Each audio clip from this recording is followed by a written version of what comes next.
आप देख रहे हैं दुनिया भर की खबरें और ये रही आज की सुर्खियां। यमनी मिसाइलों ने किया आयरन डोम की इज्जत में छेद, बोले हुती लीडर इजराइल के टॉप डिफेंस सिस्टम को भी देंगे भेद। सुबह मिसाइल हमलों से दहला तेल अवीव, तो शाम में हुथीज ने किया ड्रोन से हमला, सीधी जंग के बढ़ रहे आसार। ईरान ने रूसी सदर पुतिन के दावे से उलट दिया बयान, सीरिया से ईरानियों को निकालने की दी अलग डिटेल्स। इजरायली बमबारी में गजा में दर्जनों लोगों की गई जान, दवाइयों की भारी कमी, गजा से जारी की गई अर्जेंट अपील। हमलों से तबाह लेबनान को यूएई ने भेजी हजारों टन मदद, उधर सऊदी अरब से सीरिया और यमन भेजी गई एड। क्यूबा में 7 लाख लोगों के हुजूम का अमेरिकन एम्बेसी पर हल्ला बोल, उधर कनाडा में यहूदी लड़कियों के स्कूल पर हमला, और यूरोपीय यूनियन के एक मेंबर मुल्क के पीएम का दावा, नाटो में शामिल होने के लिए जेलेंस्की ने की रिश्वत की पेशकश। आजाद बोल इंडिया में आप सभी का खैर मकदम है। आपके साथ मैं आदिल खान आजाद। आज 21 दिसंबर 2024 है और आप देख रहे हैं स्पेशल बुलेटिन दुनिया भर की खबरें। तो चलिए शुरू करते हैं दुनिया भर की खबरों का ये सफर तफसील से। आज इजराइल के एयर डिफेंस सिस्टम के फिसड्डी साबित होने का चर्चा चारों तरफ हो रहा है। खुद इजरायली अखबार भी ऐसी ही हेडलाइन से भरे पड़े हैं। तेल अवीव पर कामयाब हाइपरसोनिक मिसाइल हमले के बाद यमन के हुथीज के हौसले बुलंद हैं। इधर आयरन डोम की नाकामी की जांच शुरू हो चुकी है और उधर यमन के लीडर, हुथीज के एक लीडर, इजराइल के सबसे एडवांस एयर डिफेंस सिस्टम को भी नाकाम करने की वार्निंग दे रहे हैं। कह रहे हैं कि आयरन डोम में तो कर दिया है छेद, अब एरो को देंगे भेद। एरो जो है बहुत अपर क्लास का है, आयरन डोम से भी ऊपर क्लास का है। हुती लीडर मोहम्मद अली अल हुती ने 21 दिसंबर को एक बयान में कहा कि एरो डिफेंस सिस्टम हमारी फिलिस्तीन 2 मिसाइलों से इजराइल को बचा नहीं पाएगा। उन्होंने कहा कि हमारी ताकत और हमारी कुव्वत का लगातार बढ़ना और अमेरिकन, यूरोपियन और इजरायली एयर डिफेंस सिस्टम्स की नाकामी का सिलसिला एक साथ जारी है। हम मजबूत हो रहे हैं और वो कमजोर। दोस्तों, बैलिस्टिक मिसाइलों को रोकने के लिए इस्तेमाल किए जाने वाले इजरायली एयर डिफेंस सिस्टम का नाम एरो है। किसे? बैलिस्टिक मिसाइलों को। इस कैटेगरी में एरो 2 और एरो 3 नाम के 2 डिफेंस सिस्टम हैं, जबकि आयरन डोम रॉकेट, ड्रोन और हल्की मिसाइलें रोक सकता है। बहुत कम दूरी होती है, इसकी रेंज कम है। एरो 2 लंबी दूरी की बैलिस्टिक मिसाइलों को रोकता है। ये 2 मील पर सेकंड की स्पीड से आने वाली मिसाइलों को इंटरसेप्ट करके हवा में ही मार गिरा सकता है, जबकि एरो 3 लंबी दूरी की बैलिस्टिक मिसाइलों को पृथ्वी के वायुमंडल में, यानी कि अर्थ के एटमॉस्फेयर में दोबारा एंटर करने से पहले इंटरसेप्ट कर लेता है। दोबारा इसलिए क्योंकि अर्थ के एटमॉस्फेयर से वो ऊपर जाते हैं खला में, और फिर ऊपर से प्रोजेक्टाइल बन के नीचे गिरते हैं तो वापस अर्थ के एटमॉस्फेयर में आते हैं। इतनी तेजी से तभी जा पाएंगे ना जब पैराबोलिक यूं करके, हमने जो फिजिक्स पढ़ी है वो बता रहे हैं, तभी तो जा पाएंगे। यूं जाएंगे, यूं करके गिरेंगे, सीधा सीधा नहीं। तो इनको इंटरसेप्ट कर लेता है हवा में, अर्थ के एटमॉस्फेयर में आने से पहले। इसकी रेंज 2400 किलोमीटर है। 2023 में एरो का इस्तेमाल यमन के हुथीस की तरफ से साउथ इजराइल के साहिल पर बसे शहर इलाट पर दागी गई बैलिस्टिक मिसाइलों को रोकने के लिए किया गया था। एरो वेपन सिस्टम AWS दुनिया की पहली राष्ट्रीय ऑपरेशनल और stand alone anti tactical ballistic missile यानी कि ATBM एयर डिफेंस सिस्टम है। एरो सिस्टम इजराइल की मिसाइल एयर डिफेंस का हिस्सा है। इसमें आयरन डोम और डेविड स्लिंग भी शामिल हैं। ये दोनों भी तो एयर डिफेंस सिस्टम है। डेविड स्लिंग का आपने नाम कम सुना होगा। आयरन डोम की रेंज बहुत कम होती है, लेकिन गजा से आने वाली मिसाइल्स को या रॉकेट्स को रोकने के लिए ये कारगर है, लेबनान से भी, क्योंकि वो इजराइल के बराबर में सरहदें मिली हैं। अच्छा, जो दूर कंट्री से आ रहा हो कोई, उसके लिए आयरन डोम काम नहीं करता। आयरन डोम को मिसाइल लॉन्चर से 4 किलोमीटर से 70 किलोमीटर की दूरी पर, कम दूरी के रॉकेटों, साथ ही गोलों और मोर्टार को रोकने के लिए डिजाइन किया गया आयरन डोम को। एरो एयर डिफेंस सिस्टम को इजराइल एरोस्पेस इंडस्ट्रीज ने बोइंग की मदद से डेवलप किया था। यह इजराइल का गुरूर है, जिसे तोड़ने की बात यमन के हुतीस कर रहे हैं। मैंने सोचा हमेशा आपको एक खबर थोड़ी डिटेल में दे दूं। अब छोटे छोटे में सारी खबरें सुनिए। यमन के अंसरुल्लाह मूवमेंट, जिन्हें आप हुतीस के नाम से जानते हैं, इन्होंने सुबह में इजराइल की राजधानी टेल अवीव पर मिसाइलें दागी थी। इंटरसेप्ट करने की बहुत कोशिश की। अब तो जांच शुरू हो गई इजराइल में, नहीं कर पाए, लेकिन शाम आने तक फिर ड्रोन दाग दिया। जब इंडिया में शाम हो रही थी और करीबन 3:30-4 बज रहे थे इजराइल में, तो इन्होंने दिन के उजाले में भरी दोपहरिया में फिर से एक ड्रोन दाग दिया। ये खुद इजरायली हेडलाइन बता रही है और कहा कि हाउथीज ने यमन की तरफ से जो ड्रोन दागा था, हाउथीज ने यमन की जमीन से, उसे साउथ इजराइल में इंटरसेप्ट कर लिया गया है। ये नीचे नहीं आ पाया, ये हिट नहीं कर पाया। अब बड़ी बेइज्जती हो जाती है, भी हिट कर जाता। हालांकि आईएसआई का भी बयान नहीं आया, वो आएंगे तो देखते हैं वो क्या दावा करते हैं। फिलहाल हाउथीज और इसराइल के बीच या यमन और इसराइल के बीच एक जंग के आसार बढ़ते चले जा रहे हैं। इसराइल क्या पलटवार करेगा तगड़ा या अब खामोश बैठेगा, देखना होगा। इसराइल 21 और फिलिस्तीनियों के हाथ खून से हाथ आज जंग बैठा है। जब तक मैं ये खबर पढ़ रहा हूँ, अल जजीरा की खबर है, दर्जनों और लोग मारे गए हैं, लेकिन अभी रिपोर्ट्स आना बाकी हैं। आप जब तक देखेंगे हो सकता है ये अल्लाह न करे ऐसा हो, लेकिन अपडेट हो ही जाएंगी। बहुत मुश्किल है, गजा के लोगों के लिए बहुत मुश्किल है। जाड़े हैं, बड़ी मुश्किलों का सबब है, भागते घूम रहे हैं जान बचाने के लिए। हमास कि जो हेल्थ मिनिस्ट्री है गजा में, क्योंकि हमास का निज़ाम था, उस हेल्थ मिनिस्ट्री ने एक अर्जेंट अपील की है कि दवाइयों की बेहद किल्लत हमें चाहिए, वरना जो लोग गोली से नहीं मर रहे हैं वो दवा की कमी से मर जाएंगे। सप्लाईज चाहिए, हमें खाना चाहिए, हमें राशन चाहिए। लेकिन ये हेल्थ मिनिस्ट्री ने खास तौर से कमाल अदवान हॉस्पिटल जो बेत लाइया नॉर्दर्न गजा में है, उसके लिए अपील की है कि बचा लीजिए, वरना एक एक डॉक्टर, एक एक स्टाफ मेंबर और एक एक मरीज मारा जाएगा। और दवाइयां नहीं है, बहुत सीरियस है मरीज। तो ये सब कहा गया है। और बाकी लोग भूख से हैं बीमार, वो भी आ रहे हैं अस्पतालों में, बीमार पड़ रहे हैं भूख से। ईरान ने एक बात कही है जो रूस के सदर व्लादिमीर पुतिन के बयान के बिल्कुल उलट है। आईआरजीसी ने 4 रोज पहले, हुसैन सलामी आईआरजीसी के चीफ ने कहा था कि सीरिया की जमीन से सबसे आखिरी में निकलने वाले लोग ईरान के थे, हम लोग थे। कल व्लादिमीर पुतिन का हमने आपको बयान बताया, जिस दिन जिसका बयान होगा उस दिन बताएंगे। व्लादिमीर पुतिन ने कहा कि 4000 ईरानियों को हमने छोड़ा ईरान, उनकी रिक्वेस्ट पर। उन्होंने कहा था हमें यहां से निकालो। ना ईरानी लड़े और ना ही सीरिया की फौज लड़ी। 30,000 फौजी नहीं लड़े, 4000 ईरानी नहीं लड़े, महज अपोजिशन फोर्सेस के 350 लड़ा के आए। अलेप्पो, इदलिब, होम्स, हाम्स, ये सब वगैरह पाम सब कब्जा लिया, दमिश्क भी कब्जा लिया। अरे हम कभी कभी जबानी जमा खर्च में सब बोल जाते हैं, आप समझ ही गए होंगे। तो रिस्पॉन्सिबल पुल आउट ईरान ने अब जो कहा है वो ये है कि हमारे अपने ही एयरक्राफ्ट्स ने हमारे आईआरजीसी के मिलिट्री एडवाइजर्स को और बाकी लोगों को, जंगजुओं को वहां से निकाला।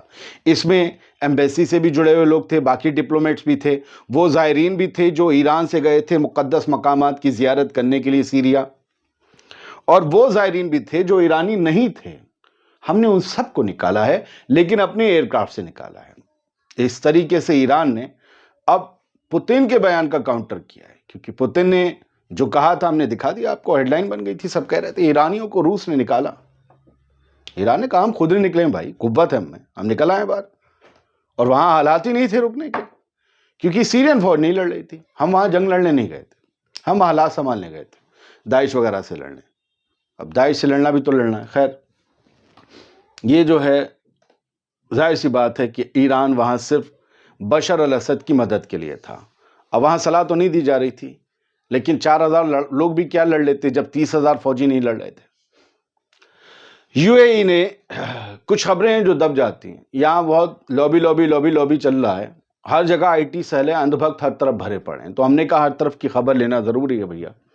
लेबनान जो हिजबुल्लाह के हमलों के बाद इजराइल के हमलों से दहल गया, तबाह हो रहा है, वहां के लोग बेघर हो गए, जिन जिन इलाकों के, वो इस शदीद जाड़े में, ठंड में भटकते घूम रहे हैं, या उन्होंने जो भी मड़ैया बना ली है उसमें जिंदगी गुजारना मुश्किल है, राशन की भी किल्लत है, काम धंधे उजड़ गए हैं। और कितनी तबाही हुई थी लेबनान में, हम सब ने देखा। एक बम मारते दम पूरी इमारत गई, इधर से ड्रोन भी मारे आ रहे, कुछ नहीं हो रहा था, शीशे खिड़कियां यही सब टूट रहे थे। हकीकत है, बोलना पड़ेगा। तो यूएई ने, यूनाइटेड अरब एमिरेट्स ने 3000 टन एड भेजी है जहाज में लादकर लेबनान के लिए, जो इस दिसंबर महीने के आखिर तक पहुंच जाएगी। मेरा ख्याल दुबई से निकली है, वहां के शेख ने भेजी, कहीं और से नहीं आई है। लोग पूछते हैं अरब क्या कर रहे हैं, वो कुछ नहीं करते, कुछ तो कर रहे हैं, वो भी थोड़ा बहुत कर लेते हैं। हर कोई किसी की जंग में नहीं कूदता। पाकिस्तान मुस्लिम ममालिक है, मेरे पाकिस्तानी दोस्त देख रहे होंगे, क्या वो जंग में कूद गए? अफगानिस्तान वाले तो अलग ही लश्कर था, कूद गए। तुर्की नहीं कूदे, इराक नहीं कूदा। 57 मुस्लिम ममालिक में ईरान भी आता है। लोग कहते हैं कि 56, वो गलती उनकी गिनती की है, कोई कुछ नहीं कर पाया। फिलिस्तीनियों की जंग फिलिस्तीनी लड़ रहे हैं, लेबनानियों की जंग लेबनानी लड़ रहे हैं, लेबनानियों ने फिलिस्तीन की भी जंग लड़ी। तो कोई हथियारों से कर रहा है, कोई इससे। मैं यार कहाँ पड़ जाता हूँ। 3000 टन एड भेजी है इन्होंने लेबनान को। कहाँ आप लोगों को, लोग नहीं समझेंगे, मैं जानता हूँ नहीं लोग समझेंगे। और यूएई की प्रेसिडेंट, इसकी लास्ट पैराग्राफ में लिखा है कि अक्टूबर में भी यूएई के प्रेसिडेंट शेख मोहम्मद बिन जायद ने $100 मिलियन की एड रवाना की थी लेबनान के लिए। ये शिया सुन्नी यकजहती है, ये यूनिटी है, ये मैं बताना चाह रहा हूं। इंसान जो मदद की जिसको दरकार हो, उसे बिना किसी भेदभाव के जानी चाहिए। सऊदी अरब ने भी एड भेजी है, लेकिन ये एड मेरे हिसाब से मुझे लगा कि थोड़ी है, लेकिन फिर भी मुझे पता नहीं बॉक्स कितने बड़े हैं। इन्होंने 724 फूड पैकेजेस भेजे हैं, 724 हाइजीन किट्स भेजी हैं, और जो है इसमें जो है बताया गया है कि 1,34,950 फूड पार्सल्स और 1,34,950 हाइजीन किट्स भेजने का इदलिब, अलेप्पो और रक्का में भेजने का इनका पूरा इरादा है। और इसके अलावा यमन में भी सऊदी अरब की तरफ से एड भेजी जा रही है। यमन और सीरिया को सऊदी अरब भेज रहा है, यूएई भेज रहा है लेबनान को। तो ये सब कुछ चल रहा है, मदद जा रही है मुझे लगता है। और सऊदी अरब रोज हफ्ते के हिसाब से भेजता है, ऐसा नहीं है ये मैं हर हफ्ते पढ़ता हूं। मैंने पहली बार, आजकल कुछ ज्यादा ही वो हो रहा था, तो मैंने कहा कुछ लोगों को बता भी दिया जाए। इंडोनेशिया भी एक ममालिक है, मलेशिया भी है, लीबिया भी है, इजिप्ट भी है, जॉर्डन भी है, ऐसे ऐसे हैं जिनके नाम आप नहीं जानते।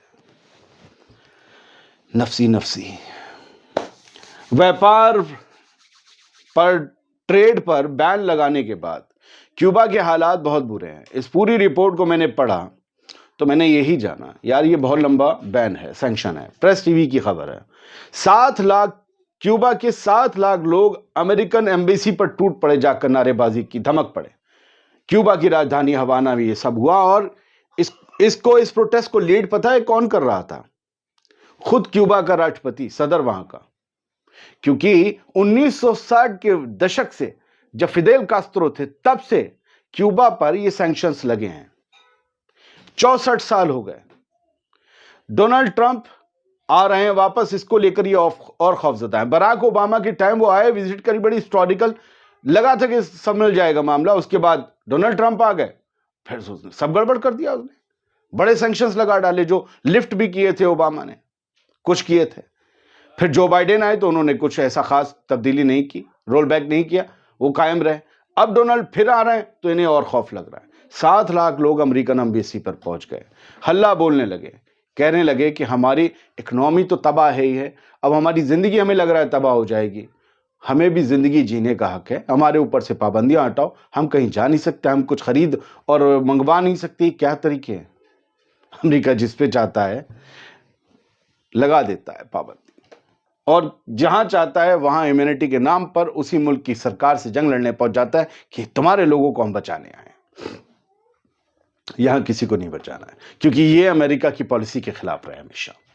अच्छा, जूइश गर्ल्स का, यहूदी लड़कियों का एक स्कूल था टोरंटो कनाडा में, उस पर फिर से हमला हुआ है। जुलाई में भी मुझे याद है, मैंने रिपोर्ट पढ़ी थी, इस पर हमला हुआ था।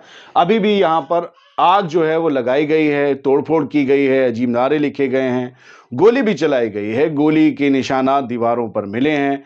इसे एंटीसेमिटिक बताया जा रहा है कि ये यहूदियों के खिलाफ एक नफरत है। अब सोचिए कि जो ये कर रहे होंगे, क्या उनके जहन में वो बातें नहीं जाती होंगी कि फ्राइडे को, कल वेस्ट बैंक में एक मस्जिद को सेटलर्स ने आग लगा दी और वहां भद्दे भद्दे नारे लिखे। हो सकता है ये उसका रिएक्शन हो।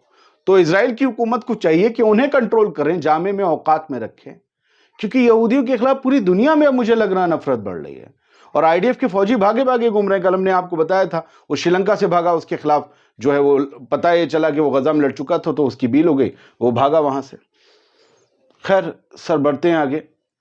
जेलेंस्की ने यूरोपीय यूनियन के एक मेंबर मुल्क है, उसके प्राइम मिनिस्टर ने कहा है कि जो व्लादिमीर जेलेंस्की है, यूक्रेन का सदर, इसने मुझे रिश्वत देने की कोशिश की, और सिर्फ इसलिए कि मैं नेटो में उसकी मेंबरशिप की वकालत करूं, उसका सपोर्ट करूं। और ये स्लोवाकिया के प्राइम मिनिस्टर ने कहा है, रॉबर्ट फिको ने, और उन्होंने कहा कि मैं कभी भी पैसे उससे ज़ेलेंस्की से नहीं लूंगा, कि मैं उसका सपोर्ट करने के लिए उससे पैसे लूंगा। और ये बताया कि 500 मिलियन यूरो की ये रिश्वत की पेशकश थी, ताकि जो है ब्रेटिस्लावा, मतलब जो इसकी राजधानी है स्लोवाकिया की, मतलब हुकूमत जो है वो उनका सपोर्ट कर दे 500 मिलियन यूरो के बदले। लेकिन उन्होंने कहा नहीं, रॉबर्ट फिको ने मना कर दिया। बहुत बहुत शुक्रिया। सलामत रहिए, खुश रहिए। आजाद बोल इंडिया देखते रहिए।